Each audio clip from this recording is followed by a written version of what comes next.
খেলা উদ্বোধনের সময় বিভিন্ন রকমের আতশবাজি এনে কিন্তু তারা সেই খেলাটি উদ্বোধন করেছে। প্রিয় দর্শক, সেই আমবাগ মসজিদের পাশে সেই টুর্নাম ফুটবল খেলাটি আপনারা আজকে দেখতেছেন। উদ্বোধনের সময় অনেক বিভিন্ন রকমের বাজি দিয়ে তারা খেলার মাঠটি উদ্বোধন করেছে। আজ থেকে প্রতিদিন একটি করে খেলায় মাঠে কিন্তু চলবে। খেলার সময় হলো রাত 8টা থেকে শুরু হবে।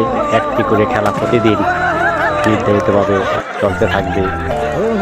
আপনারা দেখতেছেন তারা কিন্তু মাঠে বেলুন নিয়ে এসে কিন্তু তারা সেই মাঠটিকে ঘিরে এই মাঠে উদ্বোধনের জন্য তারা প্রস্তুতি নিয়েছে এবং চতুর্দিকে মানুষ তারা ঘিরে আছে। সেই খেলা শুরু হবে বিদায় অপেক্ষা আছে, কতক্ষণ পরে কিন্তু খেলা শুরু হবে। সেই দর্শক কিন্তু তারা সেই খেলা উপভোগ করার জন্য এখানে এসেছে। দূর দূরান্ত থেকে তারা এসে খেলা এখানে দেখতেছে।